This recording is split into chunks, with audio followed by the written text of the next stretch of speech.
Hello, আসসালামু আলাইকুম। আমার মেয়ে আজকে সকাল থেকে পিছনে পিছনে ঘুরছে আমার হাতের কেক খাবে।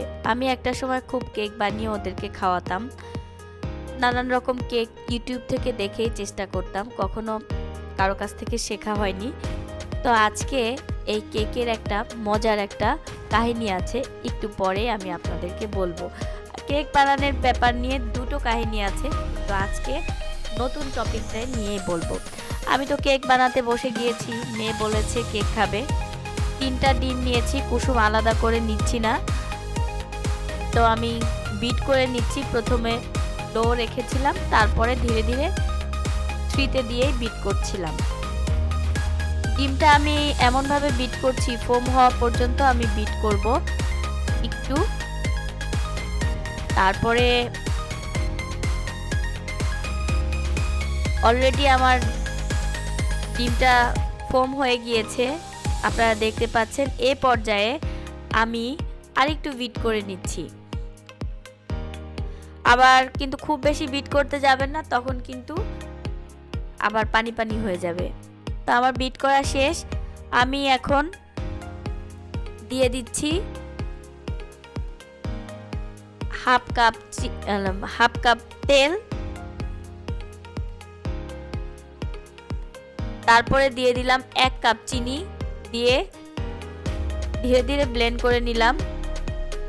তারপরে দিয়ে দিলাম ভ্যানিলা এসেন্স 3-4 ফোঁটা, দিয়ে আমার লিকুইড টাইপের কাজগুলো শেষ। আর আরেক পাশে আমি হাফ কাপ ময়দা নিয়ে চেলে নিয়েছি। এখন ধীরে ধীরে ময়দাটা দিচ্ছি আর হালকাভাবে বিট করে নিচ্ছি।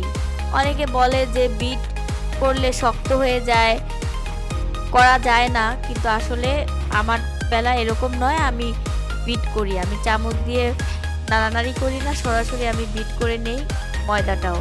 তো আপনাদের ভাই আমাকে হেল্প করছে, আমি বললাম যে আমাকে একটু হেল্প করেন। তো উনি হচ্ছে গিয়ে কেকের সবগুলো জিনিস কেকের পাত্রে ঢেলে দিচ্ছে। এই দেওয়ার পরে উনি একটু শেক করে নিবে। আমি তাকে বলেছি যে একটু ঝাঁকান, না হলে ভিতরে যে বাবলগুলো আছে সেই বাবলগুলা পরে কাটলে ছিদ্র ছিদ্র হবে, দেখতে ভালো লাগবে না কেকটা। তো উনি আমাকে হেল্প করছে। উনি সম্পূর্ণ বাটির সমস্ত কেক বানানোর যে উপকরণগুলো ছিল সবগুলো উনি কাচিয়ে দিচ্ছে। এই তো উনি এভাবে এখন শেক করে নিচ্ছে ওভেনের বাটিটা। এদিকে আমি ওভেনটা অলরেডি হিট করতে দিয়ে দিয়েছি, প্রিহিট মুডে আছে। এখন আমি ওভেনে দিয়ে দিয়েছি। ওভেনে দিয়ে দেওয়ার পরে আপনার কেকটা এই পর্যায়ে হয়েছে। এখন মজার ব্যাপার হচ্ছে, আমি আজকে কেকের ভিডিও করতে গিয়ে যেটা অনেকেই হাইড করে ফেলে, আমার হাইড করার কিছু নাই। আমি কিন্তু বেকিং সোডা অথবা বেকিং পাউডার কিছুই ব্যবহার করিনি, কারণ আমার মাথাতে একদমই ছিল না যে এটা আমি দেইনি। তো মেয়ে খুব বায়না ধরছে, আর আমি যেহেতু আমার চ্যানেল আছে, তাই ভাবলাম আমি ভিডিওটি করি।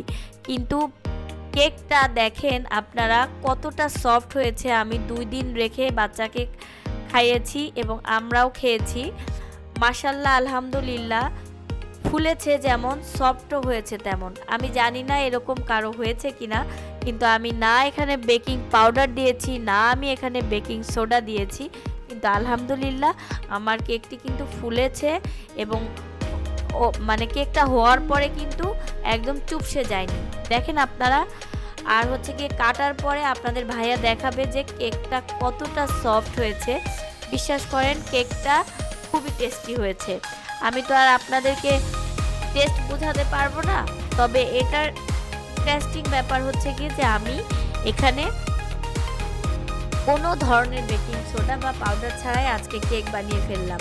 আপনারা ট্রাই করতে পারেন, আবার যদি না হয় তখন আবার আমার সাথে রাগ করতে পারবেন না। কিন্তু আজকে আমি এভাবেই কেক তৈরি করেছি এবং এটা হচ্ছে গিয়ে অনেস্ট রিভিউ আপনাদেরকে আমি দিলাম। আমি চাইলে বলতে পারতাম যে বেকিং সোডা দিয়েছি হাফ চা চামচ, কিন্তু আমি একদমই শো করার সময় ভুলে গিয়েছিলাম যে আমি এই উপকরণটা দেইনি। পরবর্তী সময় আমার মনে পড়েছে। তো যাই হোক, আমার ভিডিওগুলো আপনাদের কেমন লাগে আমাকে কমেন্ট করে জানাবেন। এবং আপনারা যদি আমাকে কমেন্ট না করেন, আপনারা যদি আমাকে সাপোর্ট না করেন, ইউটিউবে আমি আসলে একদম ব্যর্থ।